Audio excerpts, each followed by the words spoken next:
Hello, everybody. Hello. Your video froze again.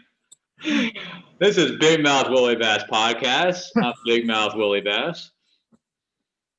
Yeah, I'm younger Big Mouth Willie Bass. Welcome to episode, 17, I think? I can't remember. That's a safe bet. I think it's 17. I can't count past 10, so your guess is as good as mine. Please do. Most boys are great at math. Yeah, all three of us. Please smash that subscribe button if you have not already. We are just trying to get those subscribers up. We're up to 31 now, Matt. Can we get to 40 within the next month or two? That depends. I might have to rally some people together, but rally your crew. I have to rally the troops, just like Gandalf the Grey. Well, I can't remember if I mentioned this on a previous episode, but I posted on Instagram, like on New Year's Day, saying, hey, I have like 150 followers on here. And I know like 149 of you are not subscribed to my YouTube channel. I don't care if you never listen to a second of our show. Just please hit that subscribe button for me. And I literally don't think a single person listened to me.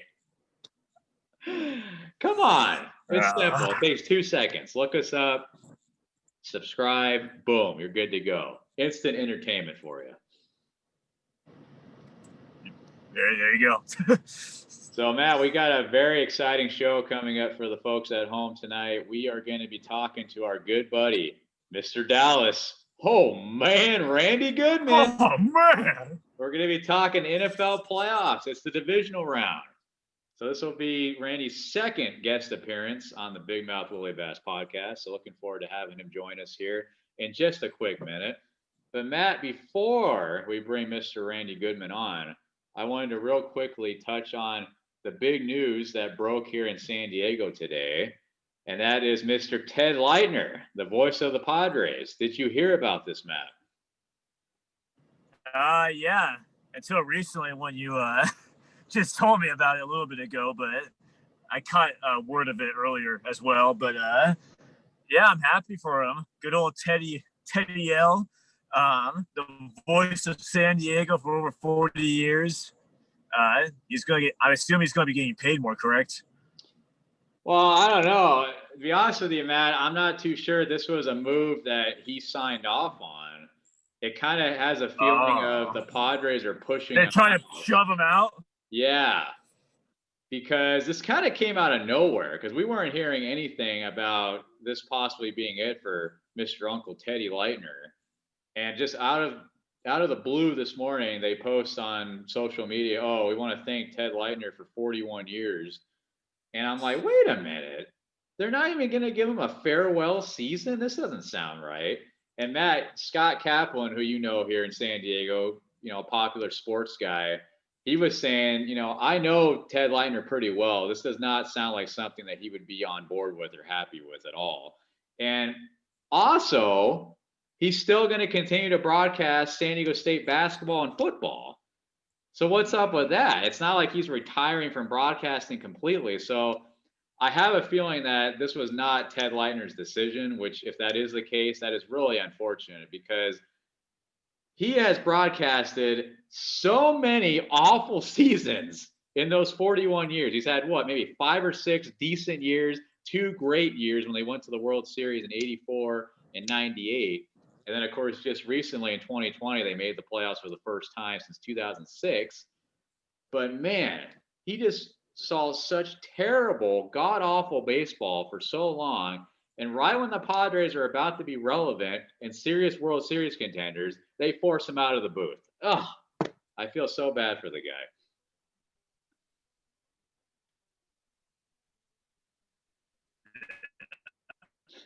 Uh-oh. Matt, are you there? Yeah, maybe I should have had your thoughts because I thought this was a promotion, but you can't hear me? I think we can hear you now. Go ahead. Okay. No, I was just going to say, you should have started off saying, this was kind of like a demotion because I was acting like it was a promotion, but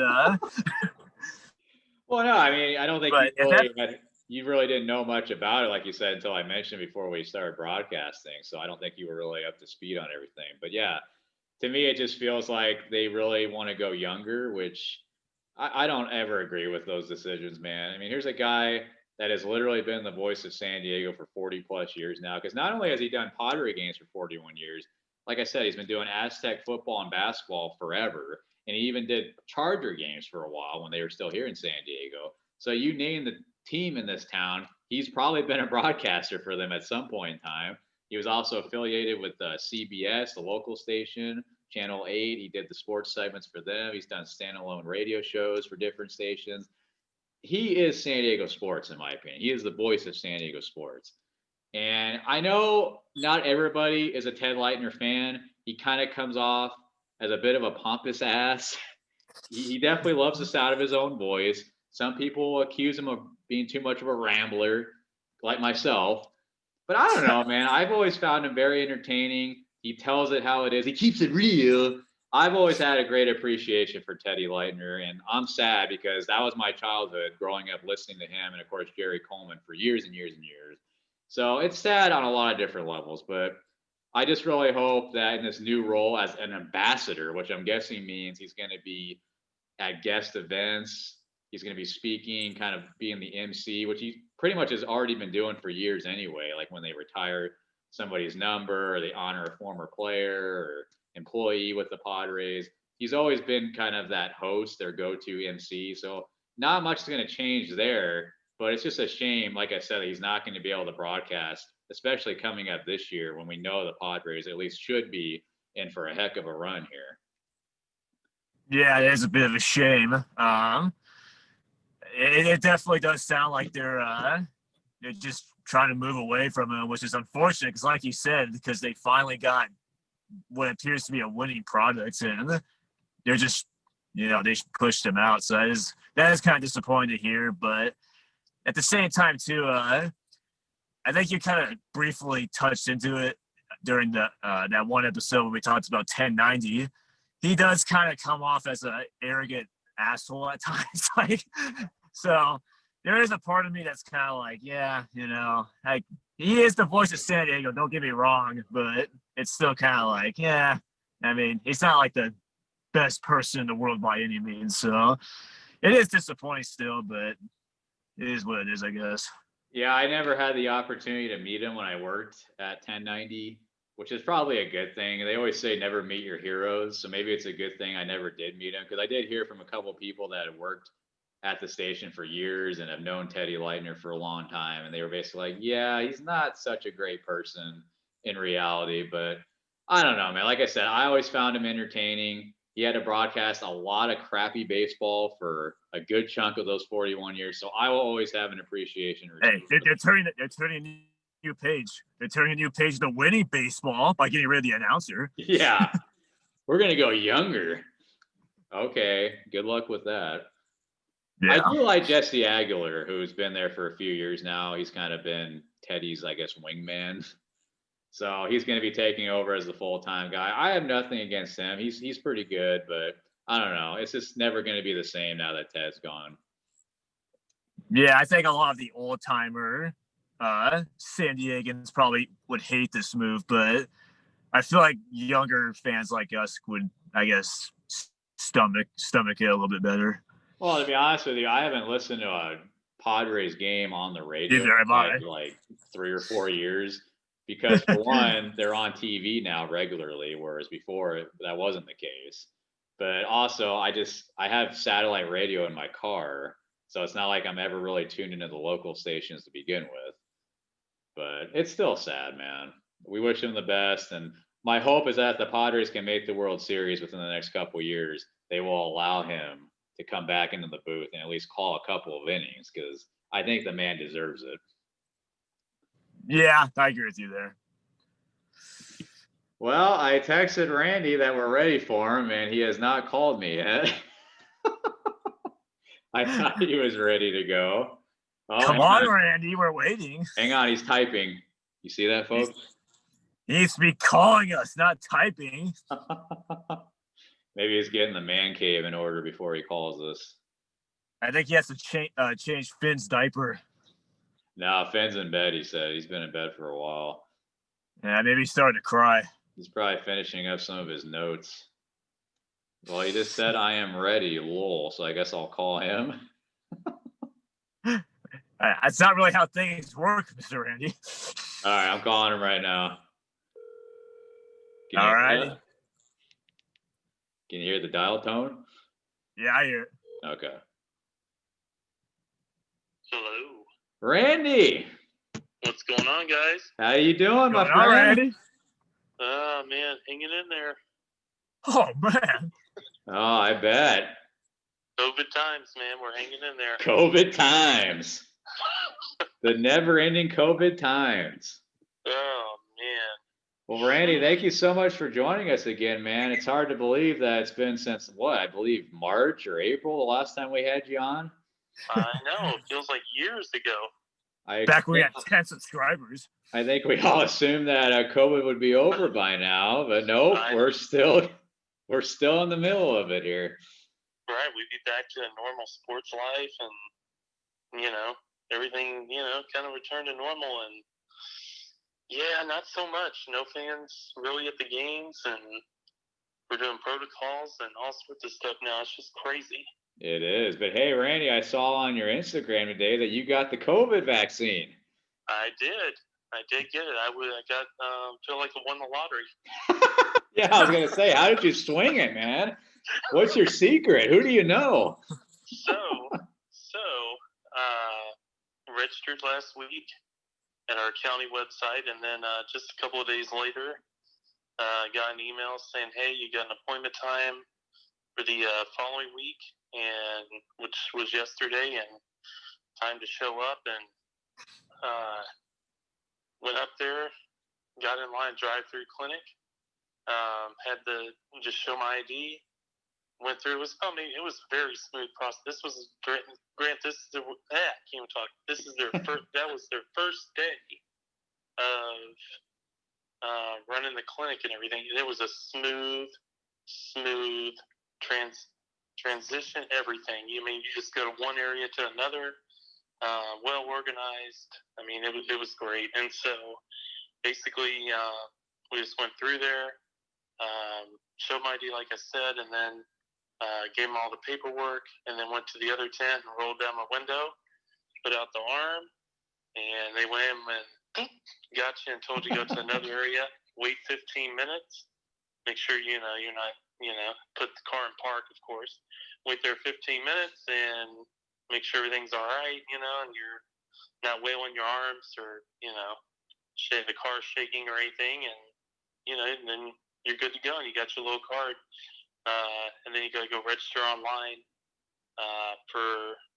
go back in the portal, but you're guaranteed an appointment for the second dose. And then, oh, wow. So, yeah, it'll probably be about 28 days, somewhere in there. Not bad. Yeah, so I'm feeling okay. Sounds like it's a piece of cake. A little tender, as it would with flu shots or any other shots or whatever. But, I'm not, Hulk Hogan around here or, tossing things around or, just, nothing's, really out of the ordinary, so. Well, I'm glad he didn't have a bad reaction, Randy, because our dad has gotten both shots now, and both times he got it, he had a bad reaction and was in bed for 24 hours. Oh, no. Oh, man. Matt, didn't he just have his second shot a few days ago? Yeah, he did. He was bedridden for one day, so I guess with some people the effects are stronger with that vaccine. So yeah, I was thinking with the I've of course been reading online and all that stuff, but yeah, I hear that really after the second shot, it's when it can really give you a low blow, for 8 to 10 hours, once you've got that vaccine in you. But I guess it just different people and stuff, but I'm mentally prepared to if it comes down to it, and just headache or chills or whatever, I'm willing to pay the price of whatever we got to do, Like be on Big Mouth Willie Bass podcast. That's right. Look at you, Randy, getting the COVID shot and a quick turnaround. You're joining our show, man. What a friend. Life is good. The 100 viewers also think so. Yeah, absolutely. The viewers appreciate it because they're tired of listening to us talk. Maybe I can inject some more viewers into the show. You know, hey. Just inject it right into that subscribe button, Randy. Well, there you go. There we go. Double dose. Quick as the vaccine, right? Yeah. There you go. Yeah. That's great. So, Randy, before we dive into the NFL talk here, I wanted you to talk about the latest with your business, Goodman Sports Cars. What's the latest, man? Oh, yeah. You a millionaire yet? Oh, man. Are you a millionaire yet? No, not a millionaire yet. No, don't have that many zeros going in the business account yet. I'd like to, but but no, it's been great. It's been a lot of fun, and sold a lot of cards, and I bought a few cards, and I still have a John Morant. If any of your listeners are out there, you got any John Morant, fans out there? I've got a sweet autograph card that I'm looking to move. Son of a bitch. If the price is right. Yeah. Come on down to Goodman Sports Cards. Yeah, it's been fun, but I will tell you guys, and I could do a whole 45-minute hour rant on this. We got time. Cards anywhere these days. It is. I don't know about out there, but around this area and stuff in DFW, it is tough to find boxes of sports cards in Walmart or Target. Really, those two are the big retail places, and what they're doing is basically you've got what we call flippers, and they're buying the product up, and they're turning around and selling it. Like for a box of cards, it could be $19.99, and they're going around selling them for anywhere between $60 to $80 a box. That's more than I make a paycheck, Randy. I hear you. So, man, it's really picking up, huh? That's crazy. And there's no limit, of course, to how many they can buy. So they're getting to know when the shelves are getting restocked. They've got an insider on it. So then they're going, and it can be 7 a.m., 8 a.m., whatever, and just swipe out. You see Supermarket Sweep, where they swipe out everything and put it in the card? Yeah. That's what they're doing with sports cards. They're just swiping it all out and put them in the card and going on and then reselling them on eBay or whatever. But, yeah, it's kind of frustrating because I can't get, a lot of the newer cards for 2020 that come out. And some of them I've been able to get, but I've been having to pay twice what Target or Walmart, like I said, what they would charge. So, and then it's a gamble too, like with anything else. Like, are you gonna get that rookie card? You gonna get the Burrow or the Herbert? Right. What are you gonna get? So, but yeah, I mean, all in all, though, it's been a blast. I'm having fun with it. I've had some card. I've sold the Greek Freak. I've sold his rookie card. I've sold Giannis. Yeah, I'm trying to think. I had his select rookie card. Ooh. I actually got out of the Walgreens repack for $5.99. I ended up selling the card for $600. Walgreens is still around? And they sell sports cards? And you can't find cards in Walgreens anymore. Oh. No, they're taking the little $5.99 packs that have been repackaged, and a lot of them are common cards in there. And sometimes they'll throw in some gems and a couple autographs, but you can't even find those anymore to rip. There's nothing to rip around here. Everybody's got the same idea, Randy. They're locked up at home and they want to start selling cards. I know. I'm just like, man. So. Well, it was your idea. Yeah, it's it's fun, but yeah, it can be frustrating too. So. Well, Randy, remind the good folks at home how they can follow you on social media and potentially buy some cards off of you. Yeah, so I've got an online store on Facebook Marketplace, and I've also got a Facebook page and Instagram page with just look for Goodman Sports Cards. and you can find it there. And I tell you what, the first person that's listening to your show and listens to this, and they go out and buy a couple of cards from me, shipping's on me. Wow. Did you hear that, folks? Free shipping. If you go to Randy's website and buy some cards off of him. Limited time offer. Limited time. First come, first serve. First come, first serve. We're moving the merch. That's a hell of a deal, Randy. Let's go. There's always benefits to listening to Big Mouth Willie Bass podcast. Yeah. Well, that's awesome, man. Well, like we always say, we wish you the best of luck with it. I'm glad to see that you are moving some cards, and hopefully you can get your hands on some really valuable ones in the coming weeks here, because those bastards that are getting to the store before you, I mean, come on. Save some for Randy here. Yeah, man, leave us a bone, leave us something, man. Don't leave us the damn Pokemon cards. I'm tired of seeing them. Oh yeah, those are still going on. Those are still popular, aren't they? Oh God, that magic crap. Anyway. Oh, don't even get me started on that. I have a few close buddies that play that religiously now, and they keep trying to get me to join it. I'm like, nope. Stay away. Man. Stay away.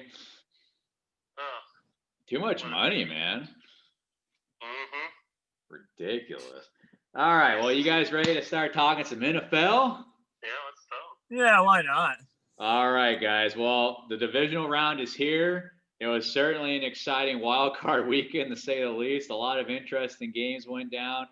I want to start, guys, with the Los Angeles Lambs versus the Green Bay Fudge Packers, the 1 seed in the NFC. Matt, let's start with you. What are your thoughts on this matchup? This is the easiest game to predict, so I'm kind of glad you start with this one to get the first one out of the way. Okay. Yeah, I think if the Packers do not win by at least like 17, then that's a disappointment on them. They should blow them out. Green Bay. Interesting. Randy, do you agree with that? I am right on board with Matt's thinking there. I really think people are underestimating the Green Bay defense as well. And they've been holding, I believe, 4 or 5 games straight, like 16 or under points, something like that. And so I feel like Rodgers, he just gets another zone when it's playoff time, and their offense is, it's just clicking, and the Rams can't keep up with them. I think it's going to be, probably 38-17, maybe 38-14, somewhere in there. Smoke. I agree. Come on, you guys don't believe in Jared Goff, who's missing a thumb on his throwing hand? Not a chance. I believe in Aaron Donald, but I don't believe in Goff. Well, I'll tell you this. I'm on board with you guys as far as I definitely believe the Packers will win this game. But I think it's going to be closer than what you guys are saying, because the Rams do have the number 1 defense in the NFL. It won't matter because they're used to that warm weather. Oh. It's going to be the frozen there's tundra. No fans in the stands. The weather's not going to be that big of a deal. Oh, in Green Bay it does. Is it going to snow there? I don't know. I'm not a weatherman. What's the weather forecast?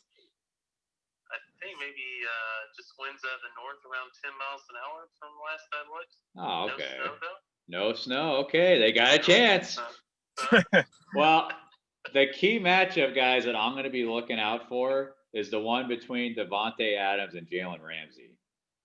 Because I think we could all three agree that Jaylen Ramsey is probably the best corner in football, if not at least top 3. And he just absolutely shut down DK Metcalf last week. So if Jaylen Ramsey can prevent Devonta Adams from going crazy, who had 18 touchdowns during the regular season, I'm telling you, I think the Rams can keep it close. I really do. Because for whatever reason, Matt LaFleur does not use Aaron Jones properly. Aaron Jones is one of the most talented running backs in the NFL. And Matt LaFleur just takes the ball out of his hands repeatedly. So I really think the Packers are going to have some trouble here because they're going to need MVS, what's his name? Marquez Scantling, Valdez Scantling, and Lazard, their backup receivers, to really step up. And if Aaron Jones is not going to be getting involved, or they're going to hold him in check with Aaron Donald up front, I think the Packers are going to have some struggles. I do think that they will win because the Rams have no offense, but I think it's going to be a slightly closer game. That's my prediction. That's a good point, but the Rams offense, though, that's going to be a no-go, I think. I mean, they might be lucky if they score 17 points in this game. That's just my opinion. Well, if they can force a pick six like they did last week, remember they got a pick six from Russell Wilson. They returned it for a touchdown. So if the defense can generate some points themselves, absolutely. But that's obviously a big if with Aaron Rodgers. Exactly. So we'll see, man. I mean, look, Aaron Rodgers is 10-8 in his career in the postseason, which is not fantastic. So he can be had. And who knows? The Packers were off for a week. Maybe they're going to be a little rusty. I don't know. Obviously, if Jared Goff was playing like how he was a couple years ago when they won the Super Bowl, completely different story. But this is a different Jared Goff. So unfortunately, I agree. The Packers will win, but we'll see. I think the Rams defense can at least keep it competitive. Yeah. I mean, if the Rams. I sense that you guys think I'm an absolute fool, and that's okay. I probably am. I would be pretty shocked if the Rams won. That would be quite the upset, and that would possibly be a stain on Rodgers' legacy even more so, since he hasn't won a Super Bowl in almost 10 years now. So yeah, like he needs to win this game at least. Yeah. Yeah, if the Rams win that game, oh man, that just could be an uproar up in Green Bay. Oh. All those fans that couldn't get into the stadium are going to be outside the stadium waiting for everybody to come out of the locker room. With pitchforks. Beer will be flying. Yeah, torches and pitchforks. Oh, my goodness. All right, so all three of us are in agreement the Packers will win that game. Let's go to the next NFC game. Randy's New Orleans Saints. Yeah, who that? Will be hosting the Tampa Bay Brady's. The Buccaneers are coming to town, Randy. What do you think? Are the Saints going to beat Tom Brady for a third time? Oh, yeah. They'll be able to be on third time in a row. Why not? Why not? And playing at home in the Superdome? Oh, yeah. I'm definitely I'm taking the Saints in that one. And their defense, I mean, of course, the Bears, their offense, oh, gosh. Anyway with Trubisky, but the Bears. The Buccaneers and their offense, and it's tough to take out. I mean, I've been saying this for years and years. It is tough. It's a tough exit to get Tom Brady out. Oh, yeah. Playoffs. It is tough. And this game, I feel like it's probably going to go down to the last minute of the game, whatever. Tom Brady's going to try to come back, and the Saints are going to hold them, at the very end. But,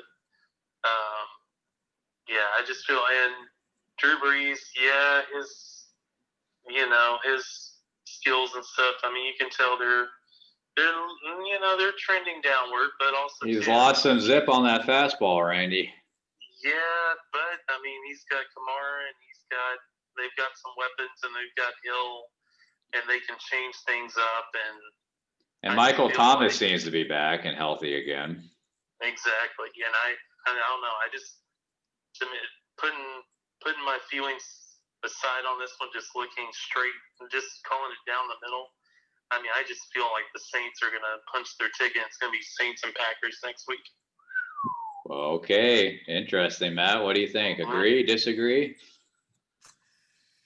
Yeah, I there's a lot of things I agree with you, Randy, and what you were talking about, but I think that I'm going to pick the Bucs on this one with the upset. Ooh, wowzers! I mean, I understand pretty badly both those games, but I trust Brady enough in the playoffs. Brady I would say, if not had a resurgent year. He played awesome this year. Like, it's hard to believe he's 43. And I think he's going to be out for blood in this game because, obviously, just like the narrative before the season, he wants to win without Belichick. And if he goes into the Superdome, grant there is no fans, but if he goes in and gets that win, I mean, man, I just feel like the team, the fucking ears, they are going to be ready to go for this one, I think. Well, I think New Orleans is allowing fans in the stands, aren't they? I believe so. Well, I think there were fans at the game last week against the Bears, if I'm not mistaken. Mm-hmm. Well, yeah, obviously not isn't it limited capacity? What's that, Matt? Yeah, that's true. It'll be a little bit of fans, but I don't. It's not going to be like Brett Favre and the Vikings going to the Superdome in the playoffs or something like that kind of atmosphere. So, yeah, you're not gonna have 80,000 drunk, wild Tarzans in the stands and Janes. I think you guys remember when Brett Favre, when he had his last hurrah, the Saints pretty much they destroyed Kurt Warner the week before that, I think, and then they destroyed Brett Favre and sent him out to pasture too. I mean, his jersey was torn to shreds by the time that game was over. Well, yeah, wasn't that the season where they had the Bounty Gate scandal? Yeah. Where they were offering like $20,000. All right, whoever takes out Harvey today gets $20,000 round the line. Oh yeah, and then I don't know if you remember the play. Everybody can go back and watch this one, but on YouTube, just go look up Kurt Warner versus the Saints, and he tries to. Yeah, I remember that. After throwing an interception, I think, and he just got lit up. Right underneath the chin, if I'm not mistaken. Yeah. He didn't know who he was, who his wife was, how much money was in a checking account. I think I'm going to go watch that after we finish this. Oh, Randy. That man's got a family. Yes. He's doing fine. Who dat? Who dat? All right, well, my opinion on this game, this honestly might be the toughest game of the week to pick because I just have such a hard time seeing Tom Brady lose 3 times to the same team in one season, man. Like, I know it's not quite the Tom Brady from the New England days, but he's still Tom Brady. So, gosh, I really feel like the Bucs are going to pull this off. I don't know. I know on paper the Saints are the better team. I know that the previous 2 meetings, the Saints took the Bucs out by the woodshed and stole their lunch money. Neither of those 2 games were close. But that's another reason why I just feel like this game is going to be a completely different story. Because I would like to think that old Bruce Arians is going to have a game plan to keep them in it this time, keep this game competitive. And if you give Brady an opportunity, Randy, at the end of the game to either go down the field and win it or tie it, he's probably going to do it. So it's really going to come down to the Bucs defense. Because if they can limit Breeze and Taysom Hill and that entire offense and keep them within scoring distance, that's going to be the key. Because the Bucs defense has been inconsistent all year. So if they can at least keep him in it and give Tom that opportunity, I think the Bucs can get it done. It's going to be tough. It's going to be really tough. I know. But hey, is Trey Hendrickson going to play? Their stud defensive lineman? Because I know he missed last week. Yeah, that's a good question. I need to look at the injury report on that. And then also, I'm curious to see if Ronald Jones is going to play for the Bucs because he's been out for a few weeks, and he actually had a really good year for them out of the backfield. But yeah. What you were saying with Tom Brady and stuff, you've got the same with Peyton Manning and a lot of these other guys. You have got to get pressure from the D line, and you've got not necessarily blitz, but you got to get the pressure in there for Brady and get that ball out of his hands quickly or getting flustered. And that's how you beat him. That's how you beat these kind of quarterbacks. Yeah, and the Bucs offensive line has been suspect at best, I would say, most of the year. So yeah, I remember specifically week 1 when these 2 teams played. I mean, Brady got sacked, it seemed like maybe a dozen times. I mean, he was on his back the entire game. So that's going to be another key right there. I know I said the Bucs defense is going to have to step it up, but they got to obviously give Brady some time because otherwise we know what will happen. I mean, that's how the Giants beat Brady in both of those Super Bowls is by getting pressure on him. That's right. Strahan and Justin Tuck and Jason Pierre-Paul. So we'll see, man. But yeah, I'm really curious to see if Trey Hendrickson's going to play because if he doesn't, that's a big blow for your defense, Randy. I would agree. I totally agree. Yeah. Matt, any last words on that game? Well, I think like what Randy's opening statement was, I think, yeah. I think because of the step back that Breeze has taken, if this game is close, I'm picking Brady easily over Breeze because I still think he's still a top tier quarterback for sure. And Breeze, it's kind of hard for me to say, like, with his talent decreasing with age. But I mean, I just think as long as the game is close enough, the Buccaneers should pull it off. It's gonna be a close one, though. I think this has the potential of being the game of the week. So, same here. Randy, what do you think? Do you think this is going to be it for Breeze? Do you think he's going to hang it up once the Saints season comes to an end? I think so. I think this is probably going to be it. Yeah, I agree.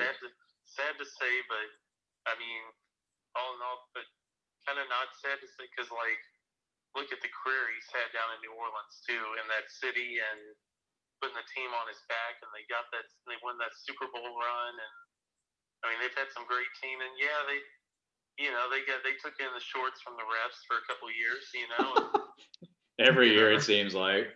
Yeah, not going to the Super Bowl. But I mean, they got a ring with him. He's a class act, and he'll go down as one of the greats of all time. So. Amen. And he's done so much for the city of New Orleans. I mean, he helped repair that entire city essentially after Katrina, and he has just done so much for that community. I know he has a house there. I mean, he is one of them now, without a question. Yeah, he's not going to go down without a fight on Sunday. That's gonna be a really entertaining game, like you guys said. Probably game of the weekend. I'm probably going to call out sick from work just so I can watch it. There you go. Oh shoot, my boss watches. Oh. Hello, Buster Boss. Just kidding. As far as I know, anyway. All right, let's go ahead and switch gears, guys, to the AFC now. Those two matchups. The Ravens against the Bills. I mean, you can make an argument that this could be the game of the week too. I really am kind of split on this one as well. Josh Allen, who honestly, guys, he would probably be my vote for MVP this year. Because if you take Josh Allen off the Bills, I'm kind of questioning if they're even an 8-8 team. I mean, he has carried them in so many games this past season. I mean, he was really the only reason they beat the Colts last week, my Colts, because he just kind of took over the game. And he had a couple rushing touchdowns. He had a couple incredible throws. So this is going to be an interesting one. How do you guys feel about this game? Because I really think it's going to come down to the two quarterbacks, Allen and Jackson. And if the Bills can limit Lamar Jackson from scrambling around, I really think the Bills got a great chance of winning. But if they allow Lamar to rush for over 100 yards and give him that confidence, I think the Ravens will blow him out. Okay, I guess I'll step up. Step up to the mic. Yeah, I think this is a difficult game for Buffalo because, yeah, they are the number 2 seed and are at home. But Baltimore definitely has the hot hand because they've been just romping through the second half of the season, and they beat a very good Tennessee team in the wild card round.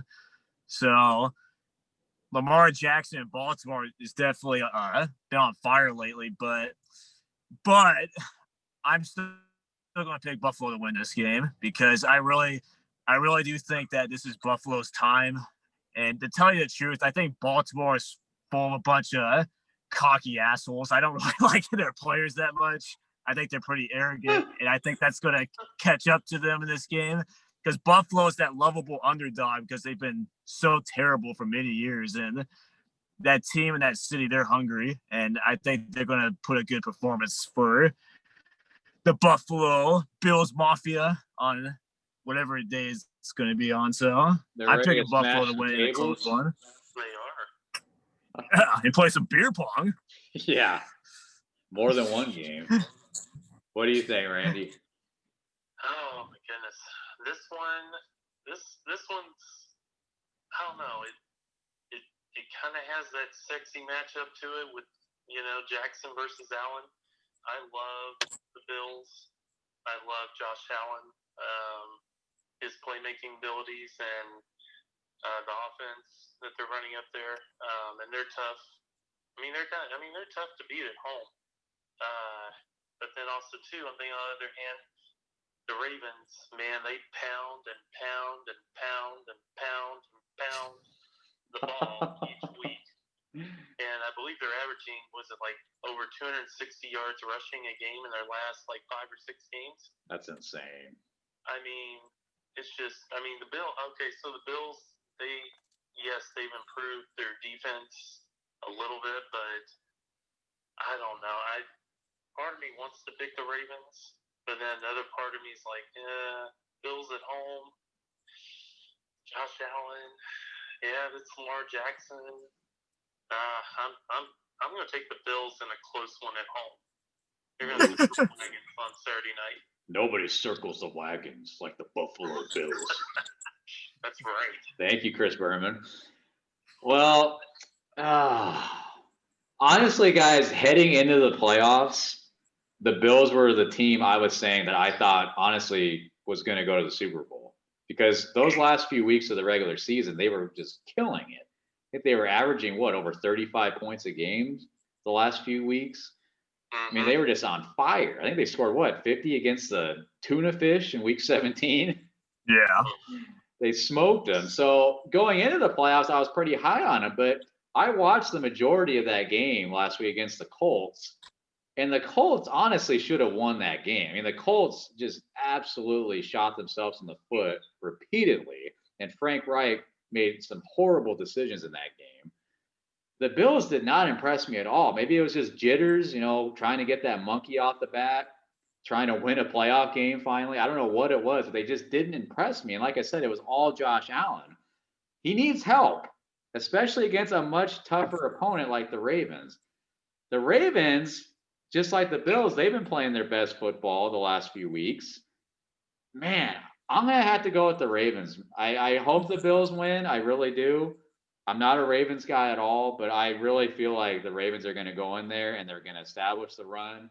I think Lamar's going to run wild, and Josh Allen, man, he's going to have his work cut out for him, because that Ravens defense is tough. And I would take the Ravens defense over Buffalo. Oh, yeah.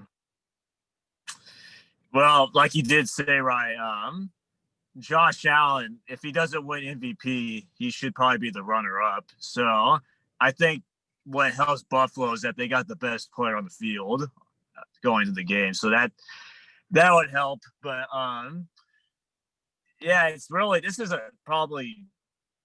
this might be the toughest one to predict, just because the Buffalo, I think, should win. But like I said, begin with, Baltimore has the hot hand right now. So, but I think it being in Buffalo, I think that's going to play at least some variable to it. And, it's going to be a close one, I think. Oh, yeah. I think it's going to be a really close game. But, again, if Lamar is able to run wild like he loves to, I think he had over 100 yards rushing last week against the Titans, if I'm not mistaken. If he has a game like that, it's going to be tough, man. Because J.K. Dobbins, their rookie running back, he's been a factor recently as well. He's been running the ball really well. So I don't know, man. Again, I hope the Bills win. I really do, because I would love to see the Bills and the Chiefs go at it for the title game. But there's just something that's telling me that the Ravens are going to go in there and they're going to punch the Bills in the mouth. It'll be a physical game. It will be. When you're playing the Ravens, Randy, you better eat your breakfast, because they're going to be coming. That's right. Tighten that jock strap. Get ready. Tighten up. Tighten up. Well, the Titans didn't tighten up last week. Zing. All right, guys. Last matchup for divisional round here. The Cleveland Brownies. They did it. They won a playoff game, and they're going into Arrowhead to play the world champion Kansas City Chiefs. Man, oh man, I did not think I would ever see the day where the Browns advanced in the postseason, but here we are. This is going to be an interesting one. I think on paper, we would probably all three agree that the Chiefs should smoke them. They should boat race them. But I don't know. I mean, how do you guys feel about this game? So I definitely feel like it's going to be a shootout, and there's going to be a lot of points, probably not much defense. Can the Browns go into Arrowhead and pull off possibly one of the greatest upsets of all time? I think I've looked back on the times when Mayfield and Mahomes went up against each other when it was Texas Tech and Oklahoma playing each other. Right. And I just, like you said, I'm on board with that. I think it's going to be a shootout.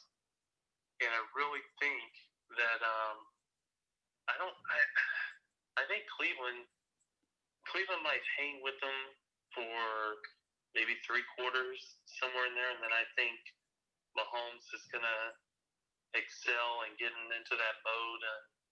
He's already gonna be in that mode, but get in that. Let's close this game out and move on to the AFC Championship game type mode. But the Brownies, I mean, they've got a good rushing attack with Chubb. He's Chubb getting some grub this week. He's a good runner. I mean, they've rushed. I think they rushed for 160 yards per game this season, and they had 23 touchdowns, and they're the number 3 rushing offense in the NFL. So I mean, they were doing something right, this year. And Mayfield, I mean, he was kind of shaky, shake and bake, no pun intended, kind of some of the season. But I mean, I don't know. I think the Browns, they might hang in this one for a while. And if they do win it, oh my goodness, you're talking about sending shockwaves through the league. Like we were talking about the Rams, upsetting Aaron Rodgers. This would be right up there, or even this would be on top of the Rams upsetting the Packers. Yeah, the Brownies made the AFC Championship game. I would concur, yeah, because I mean, first off, Randy, we didn't even think the Browns were going to beat the Steelers last week. I mean, I know the Steelers, we were calling them frauds from the get-go, but it's the Browns, man. We're just not used to seeing them succeed, especially playoff time. So until they actually got it done, I just was not going to pick them.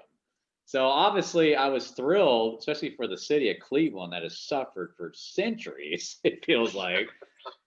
I was thrilled for them, and especially to beat the Steelers of all teams, a team that has just beaten up on them for decades. Their arch nemesis. Right. I mean, the Browns have just been the ugly stepchild for years in the AFC North.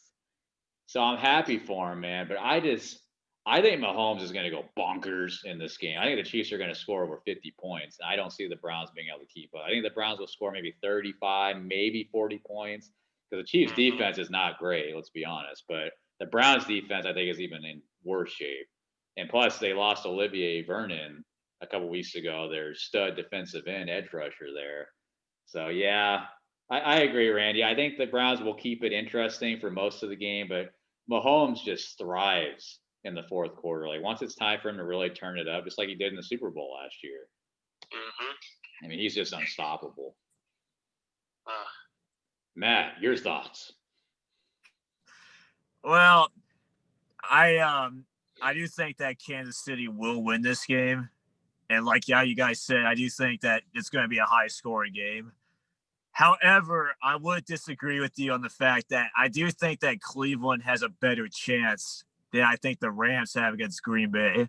I really think Cleveland at least has a better chance to pull off this upset. Only because Kansas City, like, yeah, they should win the Super Bowl. Don't get me wrong. Like, they're the defending champs. They went 14-2 and all that. But don't forget, Andy Reid, their head coach, he did win the Super Bowl last year, but he does have a reputation in the postseason. So does the Kansas City Chiefs as well.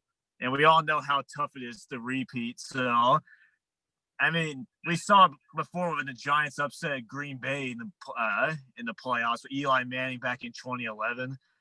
Who knows? Maybe the Cleveland Browns might be the whole Cinderella story of the NFL season. So all I'm saying is that, yes, I do think Kansas City is going to win, but I wouldn't be completely shocked if Cleveland won it. Interesting. Wow.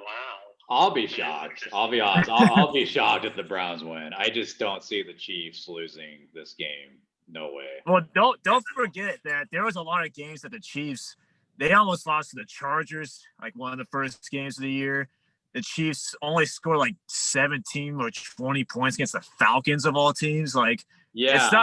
It's not like every game they've been like just blowing out their opponents. There's been quite a few games where they play down to their opponents. So having that history that the Chiefs have, historically wise, that doesn't vow well to them because, everyone's expecting them to win. And Cleveland, they got that nothing to lose mentality, and they just beat their arch nemesis the previous week. So, I mean, all I'm saying is that, like, yes, I do think Kansas City will win, but, I wouldn't be that shocked if Cleveland, pull something out of the hat, and pull a rabbit out of their head, as Jason Witten said.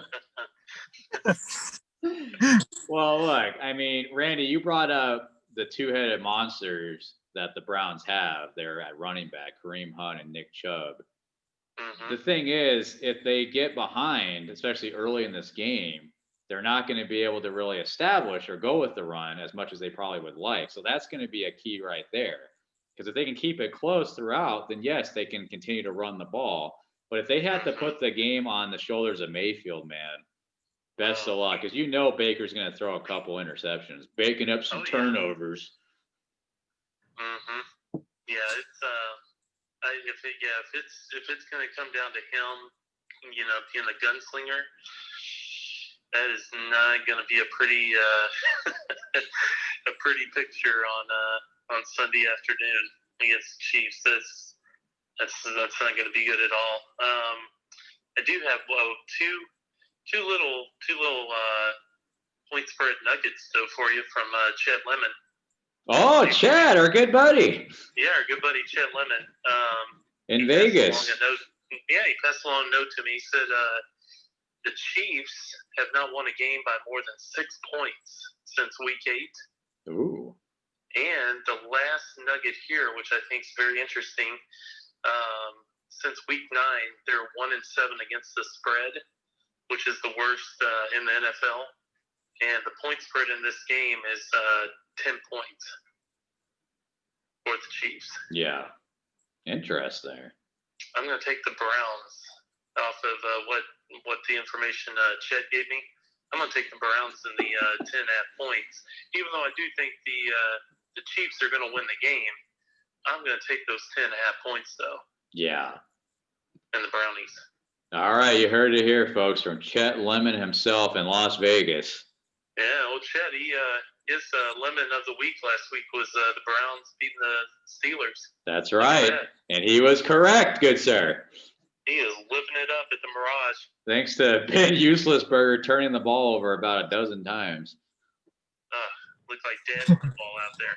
Good Lord. He was crying his eyes out after the game. Poor guy.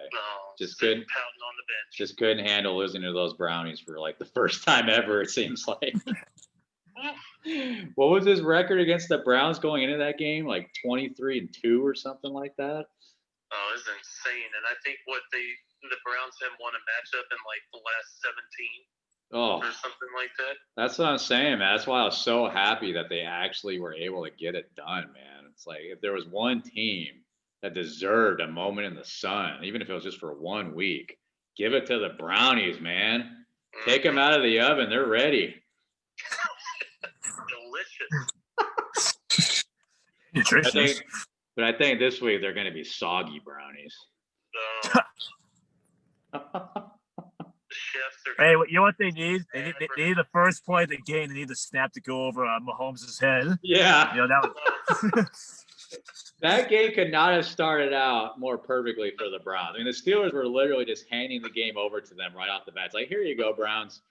We're sorry for kicking your ass for all these years. I just had the Benny Hill theme song running through my head as the turnovers and the ball sailed over the head. I could just hear the theme song just going off. I mean, it's just so great. It's like a circus. Gorgeous. Oh man, that was a thing of beauty, man. When I saw that ball go over Roethlisberger's head, I was like, oh, you gotta love seeing that. Just gotta. It looks like a rainbow. Yes, rainbow.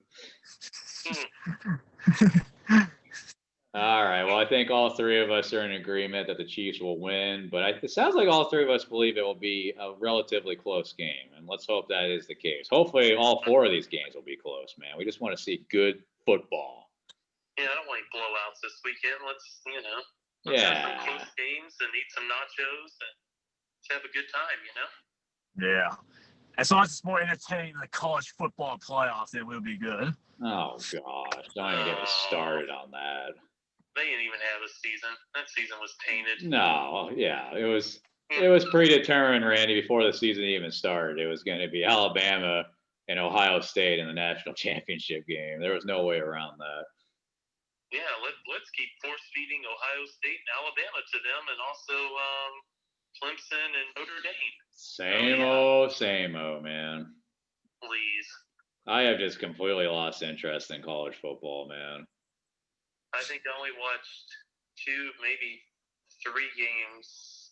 Maybe 3 games this season, but of course the one I never miss is Oklahoma and Texas, and we got that one, baby. Anyway, Boomer Sooner, but yeah, that. And of course, what's his name? Mr. Herman's gone too. Right. That's right. I'm glad you brought that up because I wanted to talk about that real quick. Urban Meyer, Urban Myth. Duval. He is the new head coach of the Jacksonville Jaguars. The Jaguars. Jaguars. What do you think about that one, guys? I gotta be honest with you. I was kind of surprised that he decided to go to Jacksonville. I know he has a history in Florida. Of course, he was the head coach of the Florida Gators for several years, and he won I believe 2 national championships. Yeah. So I know he's got that connection, but out of all the teams in the NFL, I think Jacksonville is probably at the bottom of the barrel when it comes to fan base and just that sexy appeal, if you will. So I was a little surprised he decided to go there, but hey, I mean, he's got Trevor Lawrence coming to town in April, so exciting times for the Jaguars, huh? Does he have Trevor Lawrence, or does he have Fields? Oh, come on. I'll tell you, if they don't take Lawrence, it's going to be kind of similar to the Bears passing up on Mahomes and Watson, man. I mean, oh. Hey, he's going to draft Kyle Trask with the first pick. Oh, a Florida connection. Oh, yeah. and just think too, the poor team is it the Jets that are next? Yeah. It's the Jets, right? Right. They're gonna go. So they're like, they're like, oh God, who's gonna be going to New York? Their career's gonna go down the crapper, so to speak. Oh yeah, like I understand that most of these players in the league are going to try to do whatever they can to win, especially because they're playing for their next contract. But when the Jets won those couple of games and lost out on their one pay, I was like, that is just so Jets right there, man. Mm-hmm. You have Trevor Lawrence staring right at you, and you decide to just play competitive all of a sudden and win those last couple games. Oh, I mean, that's going to bite them in the ass. I mean, I'm not a huge Josh Fields guy, honestly. I mean, maybe he'll be great. We'll see. I don't think I would take him at number 2. But, I mean, Trevor Lawrence to me is as close to a can't-miss prospect as we've seen in a while, probably since Luck, maybe. So, I don't know. I think they're going to really regret winning those, 2 games down the stretch. Yeah, I agree. But I do think with Urban Meyer going to Jacksonville, however, I feel like his appeal to going there is just because not only because he has that Florida connection, but that Jaguars team, it almost honestly feels like a college team to begin with how young they are. So he's going to have a bunch of young guys and he kind of can groom them to the way he wants them, as if he's still at Ohio State or Florida. So maybe that was his appeal to it. Yeah, I think he'll be able to relate to those players a little bit better than if he went to a team that was full of veterans. Like I know the Raiders have a lot of veterans on their team. I don't know if that would be a good mesh or not. And the Jaguars too. You got to remember they have almost, I think, $80 million in cap space. So that probably seeing the dollar signs on that too and writing the big checks. Yeah, because they get the kind of players he wants. Right. Down there in Jacksonville to play for him. But it'll be interesting. Yeah, because every year since they went to the AFC title game, what year was that? Was that 17 when they went to the AFC Championship game? Yeah. Every year since then, they have just been getting rid of all their good players. So I would hope that they would have plenty of cap space. I mean, my goodness, who do they even have left on that team anymore? Miles Jack? Yeah, it's terrible, man. They had such a great team in 17, and they just went so downhill incredibly fast. I mean, Tom Coughlin, man, did he leave his mark on his way out the door or what? Well, he left a mark. It wasn't a nice mark, but kind of more like a skid mark than anything else on his way out. But he's gonna have a hard time ordering a brewski in Jacksonville for the rest of his life. Sure is. Man. Unreal. Maybe they'll be able to turn the ship around. We'll see. I hope so. I would like to see the Jags, be relevant. I mean, I know they don't have much of a fan base down there in Jacksonville. I think they have more fans in London than they do in Jacksonville. But I would like to see the Jags, at least be competitive again. Yeah, that whole AFC South is that's pretty entertaining division. I mean, Houston, they're kind of dumpster fire. Yeah. Talk about leaving a mark. Bill O'Brien, man. Oh, he just torched that team from top to bottom. And now Deshaun Watson wants out. I mean, the Texans, I feel like they're going to be in rebuild mode for the next 3 or 4 years now because they're going to probably have to trade Watson, it sounds like. It doesn't sound like he's going to come back at all. I mean, he's just done with that organization. Yeah, they had Hopkins, and they had to get rid of him, and now Watson, they have to. Yep. Unbelievable, man. Have they hired a coach yet? I don't think they have. No. We know they hired a GM because they didn't consult Watson. Unreal, man. Yeah, the Texans, like you said, man, total dumpster fire. They are screwed. I mean, Bill O'Brien, man. You talk about an absolute clueless buffoon. He had no clue what he was doing. Remember, too, they would have the number 3 pick right now, but because of that Laramie Tunsil trade, the Miami Dolphins now have it, and they went 10-6 this year. So right. They were a near playoff team that has a top 3 pick. That's pretty much unheard of. Yeah, the tuna fish are smiling from ear to ear. How great is that? They'll probably take Adams from Alabama, probably that number 3 pick. I would think so.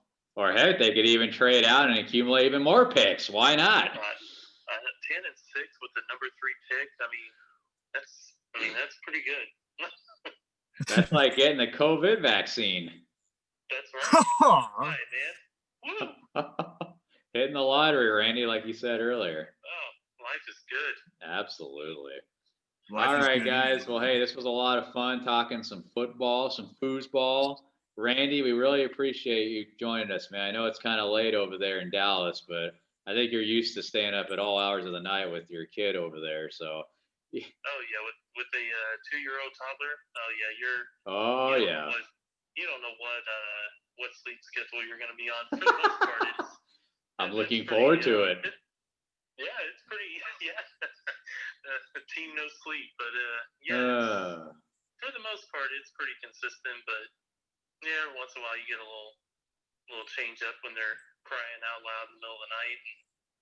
You get a slider. But it's all fun, and thank you guys for having me this week, and love talking football, and may get the itch to bring back some kind of podcast show maybe this spring. I don't know. The fans want it, Randy. They want you to bring back a good sports show. Oh.